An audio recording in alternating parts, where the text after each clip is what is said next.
1944 December 27 ചെന്നൈയിൽ ഒരു കച്ചേരി അവസാനിപ്പിച്ചിട്ട് ത്യാഗരാജ ഭാഗവതർ തന്റെ വീട്ടിലേക്ക് പോയിക്കൊണ്ടിരിക്കുകയായിരുന്നു. നമുക്ക് സങ്കല്പിച്ചു പോലും നോക്കാൻ കഴിയാത്തത്ര ഭ്രാന്തമായ രീതിയിൽ ആളുകൾക്ക് അദ്ദേഹത്തെ ഇഷ്ടമായിരുന്നു. തമിഴ് സിനിമയുടെ ആദ്യത്തെ സൂപ്പർ സ്റ്റാറായ ഈ ഭാഗവതരുടെ സൗന്ദര്യം, ഹെയർ സ്റ്റൈൽ, വസ്ത്രം, ആ ഒരു നടത്തം, പെരുമാറ്റം, ഇവയെല്ലാം അന്നത്തെ കാലത്തെ ജനങ്ങളെ വല്ലാതെ ആകൃഷ്ടരാക്കി. അദ്ദേഹത്തിന്റെ ജീവിത രീതിയും വളരെ പ്രധാനപ്പെട്ട ഒന്നായിരുന്നു. ഒരു കൊട്ടാരം പോലുള്ള വീട്, പട്ടുവസ്ത്രങ്ങൾ മാത്രം ധരിക്കുകയും അദ്ദേഹത്തിന്റെ 10 വിരലുകളിലും മോതിരം ധരിച്ചിരിക്കും, സ്വർണ്ണ മോതിരം. ഭക്ഷണം കഴിക്കുന്ന പാത്രം പോലും സ്വർണമായിരുന്നു. ഇങ്ങനെ നമുക്കൊക്കെ സ്വപ്നത്തിൽ മാത്രം ചിന്തിച്ചു നോക്കാൻ കഴിയുന്ന ത്യാഗരാജ ഭാഗവതരുടെ ജീവിതത്തെക്കുറിച്ച് അപ്പോൾ പുറത്തു വന്ന ന്യൂസുകൾ പല രീതിയിലായിരുന്നു. അദ്ദേഹം പോകുന്ന സ്ഥലങ്ങളെല്ലാം ഉത്സവമായിരുന്നു. അദ്ദേഹം ഒരു റെയിൽവേ സ്റ്റേഷനിലേക്ക് പോകുന്നുവെന്നുണ്ടെങ്കിൽ ആ പ്ലാറ്റ്ഫോമിൽ കാലുകുത്താൻ പോലും സ്ഥലമുണ്ടാകില്ല. ഒന്ന് കണ്ടാൽ മതിയെന്ന് ഒരു കൂട്ടം ജനങ്ങളായിരിക്കും അവിടെ കൂടിയിട്ടുണ്ടാവുക. ഒരു ദിവസം കുറഞ്ഞത് 100 ലവ് ലെറ്ററെങ്കിലും അദ്ദേഹത്തിന് കിട്ടും. അദ്ദേഹത്തെ കാണാൻ വേണ്ടി മാത്രം വീട്ടിൽ നിന്നും ഒളിച്ചോടി വന്ന ആരാധകർ ഒത്തിരിയാണ്. ഇവയെല്ലാം സംഭവിക്കുന്നത് സ്വാതന്ത്ര്യം പോലും ലഭിക്കാത്ത 1944 ആ ഒരു കാലത്താണ്. അപ്പോൾ തന്നെ അങ്ങനെയാണെങ്കിൽ ഒന്ന് ചിന്തിച്ചു നോക്കുക. 100 സിനിമയിൽ അഭിനയിച്ചാൽ ലഭിക്കുന്ന ആ ഒരു പ്രശസ്തി 9 സിനിമയിൽ അഭിനയിച്ച് അദ്ദേഹം വാങ്ങി. ഇങ്ങനെ തമിഴ്നാട്ടിലെ എല്ലാവർക്കും ഒരു സ്വപ്ന നായകൻ തന്നെയായിരുന്നു അദ്ദേഹം. തമിഴ്നാടെന്നല്ല, ഇന്ത്യയിലെ തന്നെ ആദ്യത്തെ സൂപ്പർ സ്റ്റാർ ആയിരുന്നു ഈ ത്യാഗരാജ ഭാഗവതർ.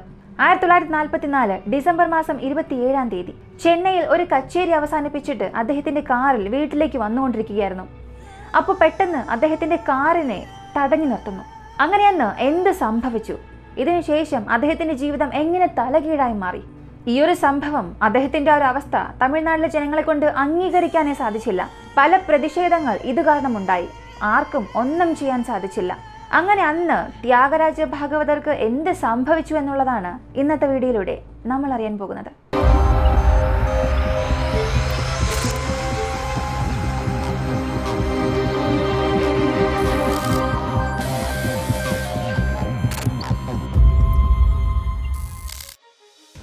ആ സമയത്ത് സിനിമാ ലോകത്തുള്ള ആരെയും മാറ്റിവെക്കാതെ നടിമാർ, നടന്മാർ, പ്രൊഡ്യൂസർ, ഡയറക്ടർ, ഇങ്ങനെ എല്ലാവരുടെയും ജീവിത കഥ അല്പം സത്യവും ഒരുപാട് കള്ളവും ചേർത്ത് സിനിമാ ദൂത് എന്ന പത്രത്തിൽ ന്യൂസായി വന്നിരുന്നു. അത് വായിക്കാൻ തന്നെ ഒരു വലിയ ഗ്രൂപ്പ് ഒന്നുണ്ടായിരുന്നു. അപ്പോൾ ഈ പത്രം വരുന്ന ദിവസമെല്ലാം ഇന്നവർ എന്തായിരിക്കും എഴുതിയിട്ടുണ്ടാവുക, നമ്മളെക്കുറിച്ച് എന്തായിരിക്കും അവർ എഴുതിയിട്ടുണ്ടാവുക എന്ന് സിനിമാ ലോകത്ത് ആദ്യം മുതൽ അവസാനം വരെയുള്ള എല്ലാവരും ഭയത്തിലായിരിക്കും. ഇന്നത്തെ കാലത്ത് സിനിമാ ലോകത്തുള്ള പ്രശസ്തരെ പോലെ പദ്ധതിയിട്ട് ന്യൂസ് ഉണ്ടാക്കി നമ്മളെക്കുറിച്ച് ലോകം അറിയണം എന്ന് ചിന്തിച്ചവരല്ല അന്നുണ്ടായിരുന്നവർ. സിനിമയിൽ മാത്രം നടനായിരിക്കാതെ ജനങ്ങളുടെ മനസ്സിലും യഥാർത്ഥ ജീവിതത്തിലും അവർ അങ്ങനെ തന്നെ ആയിരിക്കാൻ ആഗ്രഹിച്ചു. ഈ സിനിമാ ദൂത് എന്ന പത്രം നടത്തിക്കൊണ്ടുവന്നത് CN ലക്ഷ്മികാന്തൻ എന്നയാളായിരുന്നു. അത് അയാൾ നല്ല രീതിയിൽ പ്രയോജനപ്പെടുത്തി സിനിമാ താരങ്ങൾക്കുള്ള ആ ഒരു ഭയത്തെ തനിക്ക് അനുകൂലമാക്കി മാറ്റാൻ അദ്ദേഹം ശ്രമിച്ചു. അതുപോലെ ലക്ഷ്മികാന്തനും അത്ര സത്യസന്ധൻ, നല്ലവൻ എന്നൊന്നും പറയാൻ സാധിക്കില്ല. വക്കീലാവാൻ ആഗ്രഹിച്ചതായിരുന്നു. എന്നാൽ ദാരിദ്ര്യം കാരണം വക്കീലാകാൻ സാധിക്കാതെ മറ്റ് വക്കീലന്മാർക്ക് ആള് പിടിച്ചു കൊടുക്കുന്ന ഒരാളായി മാറി. അങ്ങനെ നിയമത്തിലുള്ള എല്ലാ വശങ്ങളും, എല്ലാ ലൂപ്പ് ഹോൾസും ഇയാൾക്ക് നന്നായി അറിയാമായിരുന്നു. അങ്ങനെ പണത്തിന് വേണ്ടിയിട്ടുള്ള ആഗ്രഹത്തിൽ ആ നിയമത്തിന്റെ അറിവിനെ തന്നെ തെറ്റായി പ്രയോജനപ്പെടുത്തി സിഗ്നേച്ചർ ഫ്രോഡ് കേസിൽ അയാൾക്ക് ശിക്ഷ ലഭിക്കുന്നു. ആന്ധ്രയിലെ ജയിലിൽ അടയ്ക്കാൻ പോകുന്ന സമയത്ത് അയാൾ രക്ഷപ്പെടുകയും വീണ്ടും അയാളെ പിടിച്ച് ആൻഡമാൻ ജയിലിൽ അടയ്ക്കുകയും ചെയ്തു. 2ാം ലോക മഹായുദ്ധ സമയത്ത് തന്റെ ശിക്ഷാകാലം അവസാനിച്ച് പുറത്തേക്ക് വരുന്നു. അങ്ങനെ സിനിമാ ദൂത് എന്ന പത്രം തുടങ്ങി. അതിലൂടെ പല ചൂഷണങ്ങൾ നടത്തിക്കൊണ്ടിരുന്നു. പലരും പണം കൊടുത്ത് അയാളെ തന്റെ വരുതിയിലാക്കാൻ ഒരുപാട് പേർ ശ്രമിച്ചു.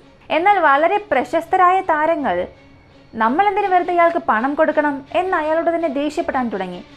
അതിൽ അപ്പോഴത്തെ സൂപ്പർ സ്റ്റാറായ MK ത്യാഗരാജ ഭാഗവതർ കൂടാതെ പല പ്രശസ്തർ ചേർന്ന് ഈ സിനിമാ ദൂത് എന്ന പത്രത്തെ ബാൻ ചെയ്യാനായി ചെന്നൈയിലെ വളരെ ഉയർന്ന ഉദ്യോഗസ്ഥന് ഒരു നിവേദനം കൊടുത്തു. അങ്ങനെ ആ പത്രത്തെയും ബാൻ ചെയ്യുന്നു. എന്നാൽ ലക്ഷ്മികാന്തിന് ആ ഒരു പത്രപ്രവർത്തനം ഒരുപാട് ഇഷ്ടമായിരുന്നു. അത് തന്നെ കണ്ടിന്യൂ ചെയ്യണമെന്നായിരുന്നു അയാളുടെ ആഗ്രഹവും. പുതിയൊരു പത്രക്കമ്പനി തുടങ്ങണം എന്നുണ്ടെങ്കിൽ പോലും അതൊരു യുദ്ധകാലമായതുകൊണ്ട് പേപ്പറിന്റെ നിയന്ത്രണം ഉണ്ടായിരുന്നു. അതിനാൽ പുതിയ പത്രക്കമ്പനി നിർമ്മിക്കാനും ചില പ്രശ്നങ്ങളുണ്ടായി. ഈ സമയത്ത് ചെന്നൈയിൽ പ്രവർത്തിച്ചു വന്ന മറ്റൊരു വ്യക്തിയുടെ ഹിന്ദു നേഷൻ എന്ന പത്രം ഇദ്ദേഹത്തിന്റെ കണ്ണിൽപ്പെടുന്നു. അത് വാങ്ങി അതിലൂടെ തൻ്റെ ജോലി കണ്ടിന്യൂ ചെയ്യാം എന്ന് ചിന്തിച്ച് ആ ഒരു പത്രം വാങ്ങുന്നു. സിനിമാ ദൂതിനെക്കാട്ടിലും ഹിന്ദു നേഷൻ ഇപ്പോൾ വളരാൻ തുടങ്ങി. ഇത്തവണ സിനിമാ താരങ്ങൾക്കപ്പുറം ബിസിനസ്മാൻസ്, വളരെ പ്രശസ്തർ എല്ലാവരെയും ലക്ഷ്യമിടുന്നു. പണത്തോടുകൂടി ചേർന്ന് അദ്ദേഹത്തിന് ഒരുപാട് ശത്രുക്കളെയും സമ്പാദിക്കാൻ തുടങ്ങി. 1944 നവംബർ 8 രാവിലെ 9 മണി തൻ്റെ വീട്ടിലേക്ക് സൈക്കിൾ റിക്ഷയിൽ അയാൾ വന്നുകൊണ്ടിരിക്കുകയായിരുന്നു.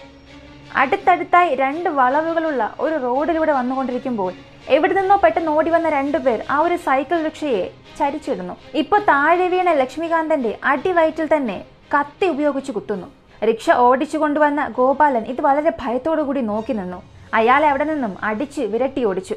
നിന്റെ ജോലി കഴിഞ്ഞടാ എന്ന് പറഞ്ഞ് ആ 2 പേരും അവിടെ നിന്ന് പോവുകയും ചെയ്തു. ഇപ്പോൾ വയറിൽ കുത്തേറ്റ ലക്ഷ്മികാന്തൻ ആ കത്തി പിടിച്ചുകൊണ്ട് വക്കീലിന്റെ വീട്ടിലേക്ക് ഓടി. ഇപ്പോൾ വക്കീൽ, എന്തായിരുന്നാലും പിന്നീട് സംസാരിക്കാം, നീ ആദ്യം ആശുപത്രിയിലേക്ക് പോയെന്ന് പറഞ്ഞ് മറ്റൊരു റിക്ഷയിൽ അദ്ദേഹത്തെ ആശുപത്രിയിലേക്ക് പറഞ്ഞയച്ചു. ഇപ്പോൾ ലക്ഷ്മികാന്തൻ ആശുപത്രിയിലേക്ക് പോയിക്കൊണ്ടിരിക്കുമ്പോൾ ദേഷ്യം കാരണം അയാൾ ആശുപത്രിയിലേക്ക് പോകാതെ നേരെ പോലീസ് സ്റ്റേഷനിലേക്ക് പോകുന്നു. എന്നാൽ പോലീസ് സ്റ്റേഷനിലെത്തിയപ്പോൾ ആ റിക്ഷയിൽ നിന്നും അയാൾക്ക് താഴെ ഇറങ്ങാൻ പോലും സാധിച്ചില്ല. പുറത്തേക്ക് വന്ന ഇൻസ്പെക്ടറോട് കാര്യം പറയുന്നു. അതും അവൻ എന്നെ കുത്തി എന്ന് മാത്രമേ പറഞ്ഞുള്ളൂ, മറ്റ് യാതൊരു കാര്യവും പറഞ്ഞില്ല. തുടർന്ന് ചെന്നൈ ഗവൺമെന്റ് ആശുപത്രിയിൽ അയാളെ കൊണ്ടുപോകുന്നു. ആദ്യഘട്ട ചികിത്സ എല്ലാം കൊടുക്കുന്നു. കൂടെ ഉണ്ടായിരുന്ന മറ്റുള്ളവരോട് ആ സമയം അദ്ദേഹം നല്ല രീതിയിൽ ചിരിച്ച് സംസാരിച്ചു കൊണ്ടിരുന്നു. എന്നാൽ ഒരു ഉച്ചയ്ക്ക് ശേഷം ലക്ഷ്മികാന്തന്റെ സ്വബോധം നഷ്ടമാകുന്നു. തീവ്രമായ ചികിത്സ അദ്ദേഹത്തിന് നൽകുന്നു. എങ്കിലും 1944 നവംബർ 9 രാവിലെ 4:15 ലക്ഷ്മികാന്തൻ മരിക്കുന്നു. ഇപ്പോൾ കൊലപാതക ശ്രമം ഒരു കൊലക്കേസായി മാറി. റിക്ഷ ഓടിച്ച ഗോപാലനെ ചോദ്യം ചെയ്യുന്നു. ഇപ്പോൾ ഹിന്ദു ന്യൂസ് പേപ്പറിൽ ജോലി ചെയ്ത വടിവേൽ നാഗലിംഗം എന്നയാളുമായി ചേർന്ന് കത്തി കൊണ്ട് കുത്തി എന്നുള്ളത് മനസ്സിലായി. ഈ വടിവേൽ ആരെന്ന് നോക്കിയാൽ ലക്ഷ്മികാന്തന്റെ വീട്ടിൽ വാടകയ്ക്ക് താമസിക്കുന്നയാളാണ്. ഈ സമയത്ത് ലക്ഷ്മികാന്തനും വടിവേലിനും ഇടയിൽ ഒരുപാട് പ്രശ്നമുണ്ടായിരുന്നു. നീ വീട് വിട്ട് പോണമെന്ന് ലക്ഷ്മികാന്തൻ വടിവേലിനോട് പറഞ്ഞു. പക്ഷെ വടിവേൽ തനിക്കത് പറ്റില്ല എന്ന് പറഞ്ഞു. ഇങ്ങനെ ഇവർക്കിടയിലുള്ള ഈ ഒരു പ്രശ്നം കാരണമാണ് വടിവേൽ ഇങ്ങനെ ചെയ്തതെന്നും പറയുന്നു. നവംബർ 9 തന്നെ അയാളെ അറസ്റ്റ് ചെയ്യുന്നു. കൂടാതെ നാഗലിംഗം, വീരസേനൻ, ജയാനന്ദ്, ആറുമുഖൻ, ഇങ്ങനെ ഇതിൽ ബന്ധപ്പെട്ട എല്ലാവരെയും അറസ്റ്റ് ചെയ്യുന്നു. ഇതിൽ ആറുമുഖം എന്നത് ആ സംഭവം നടന്ന സ്ഥലത്തെ കോൺസ്റ്റബിൾ ആയിരുന്നു. ജയാനന്ദൻ ആ സമയത്ത് നടിയായിരുന്ന മാധുരി ദേവിയുടെ സഹോദരനായിരുന്നു.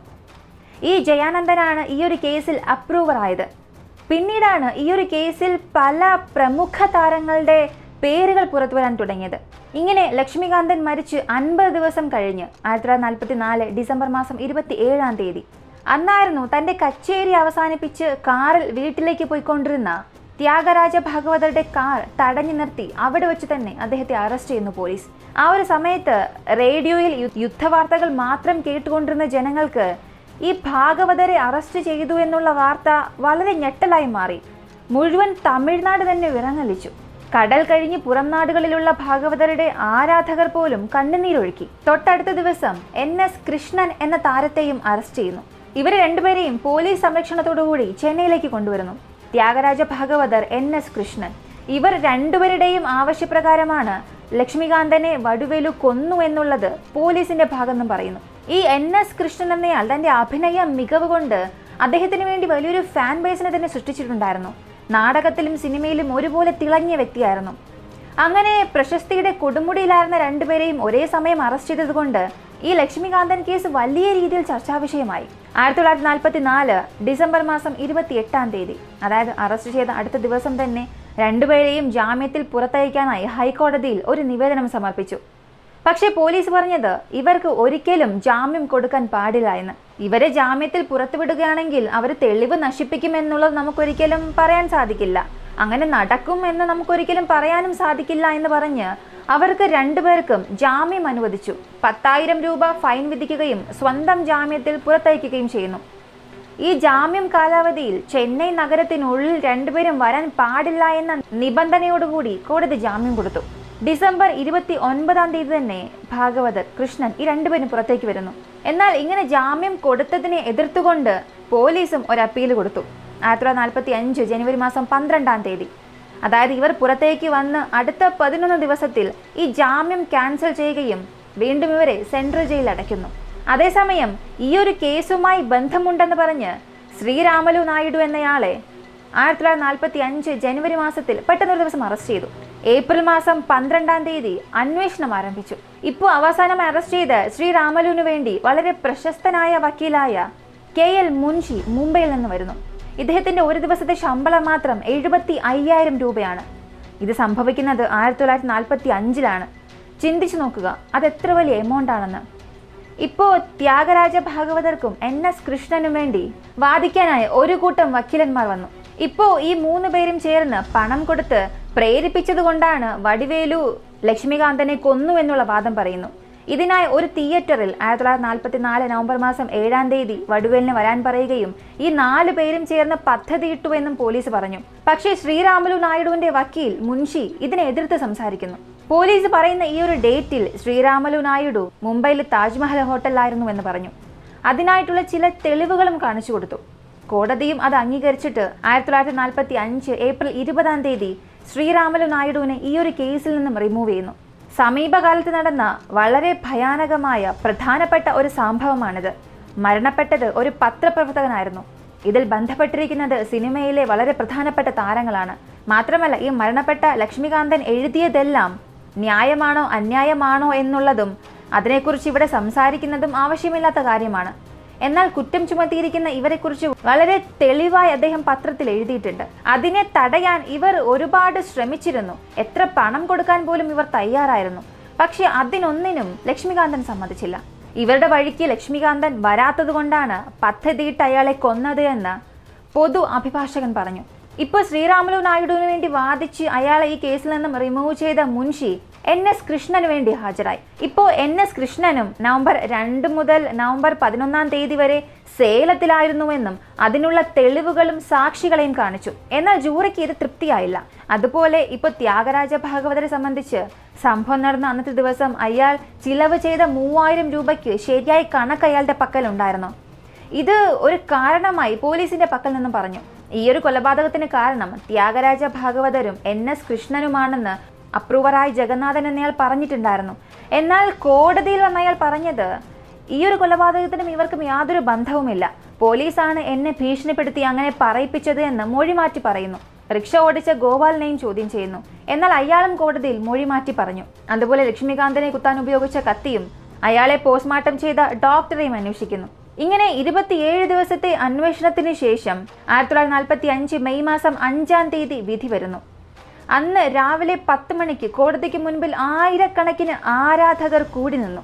എങ്ങനെയും ഭാഗവതരും കൃഷ്ണനും പുറത്തു വരുമെന്ന വിശ്വാസത്തോടുകൂടി കയ്യിൽ മാലയുമായി കാത്തിരുന്നു. വിധി വന്നതിന് ശേഷം രണ്ടുപേരെയും ഒരു ആഘോഷമായി കൂട്ടിക്കൊണ്ടുപോകാൻ പൂക്കൾ കൊണ്ട് അലങ്കരിച്ച ഒരു കാറും ആ കോടതിക്ക് മുൻപിൽ നിർത്തിയിട്ടിരുന്നു. രാവിലെ 11 മണിക്ക് വന്ന ജഡ്ജ് വൈകുന്നേരം 4:30 ഈ ഒരു കേസിന്റെ വിധി വരുമെന്ന് അറിയിച്ചു. അങ്ങനെ 4:30 വിധിയും വരുന്നു. വടിവേലു, നാഗലിംഗം, വീരസേനൻ, രാജപാതർ ഇവർ കുറ്റവാളികളാണെന്ന് തെളിയിക്കപ്പെടുകയും അവർക്ക് ജീവപര്യന്തം ശിക്ഷ കൊടുക്കുകയും ചെയ്തു.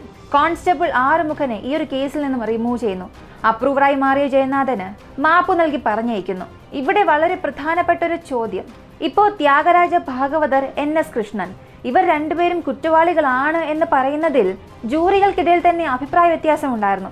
9 ജൂറികളിൽ 6 പേർ മാത്രമാണ് ഇവർ കുറ്റവാളികൾ എന്ന് സമ്മതിച്ചത്. അങ്ങനെ ഇവർക്ക് രണ്ടുപേർക്കും ജീവപര്യന്തം ശിക്ഷ വിധിക്കുന്നു. ഇപ്പോൾ ത്യാഗരാജ ഭാഗവതർ റിലീസാകും, കോടതിയിൽ നിന്നും പുറത്തേക്ക് വരും എന്ന് കാത്തിരുന്ന അദ്ദേഹത്തിന്റെ ആയിരക്കണക്കിന് ആരാധകർക്ക് ദേഷ്യം വരാൻ തുടങ്ങി. എല്ലാവരും ചേർന്ന് അവിടെ പ്രതിഷേധം നടത്താൻ തുടങ്ങി. പെട്ടെന്ന് കോടതിക്കുള്ളിലേക്ക് കയറി അവിടെ ഉണ്ടായിരുന്ന എല്ലാ വസ്തുക്കളും അടിച്ചു നശിപ്പിക്കാൻ തുടങ്ങി. പോലീസ് ലാത്തി ചാർജ് നടത്തി അവിടെ ഉണ്ടായിരുന്ന ആളുകളെല്ലാം പറഞ്ഞയക്കുന്നു. രാവിലെ മുതൽ അവിടെ ജനങ്ങളുടെ ഒരു കൂട്ടം ഉണ്ടായിരുന്നതുകൊണ്ട് പോലീസ് നേരത്തെ അലേർട്ടായി വിധി വന്ന ഉടനെ ഭാഗവതരെയും NS കൃഷ്ണനെയും ചുരങ്കപാത വഴി സെൻട്രൽ ജയിലിലേക്ക് കൊണ്ടുപോയി അടയ്ക്കുന്നു. സിനിമാ ലോകത്തിന്റെ ആദ്യത്തെ സൂപ്പർ സ്റ്റാർ ആയിരുന്ന ത്യാഗരാജ ഭാഗവതർ, NS കൃഷ്ണൻ ഇവർ രണ്ടുപേർക്കും അതിനുശേഷം എന്ത് സംഭവിച്ചു? ജയിലിലുണ്ടായിരുന്ന ഇവർ രണ്ടുപേരും പുറത്തു വന്നു. പ്രധാനമായും ത്യാഗരാജ ഭാഗവതരുടെ ജീവിതം ഇതിനുശേഷം എങ്ങനെ മാറി, അദ്ദേഹത്തിന്റെ അവസാനത്തെ ദിവസങ്ങൾ എങ്ങനെയുള്ളതായിരുന്നു എന്നുള്ളത് ഈ വീഡിയോയുടെ 2ാം ഭാഗത്തിൽ കാണാം. ഈ വീഡിയോ നിങ്ങൾക്ക് ഇഷ്ടപ്പെട്ടു, ഭാഗം 2 കാണണമെന്നുണ്ടെങ്കിൽ മറക്കാതെ വീഡിയോയ്ക്കൊരു ലൈക്ക് തരിക. ഈ വീഡിയോയെക്കുറിച്ചുള്ള നിങ്ങളുടെ അഭിപ്രായങ്ങൾ താഴെ കമന്റിൽ പറയുക. ഭാഗം 2മായി വീണ്ടും കാണാം.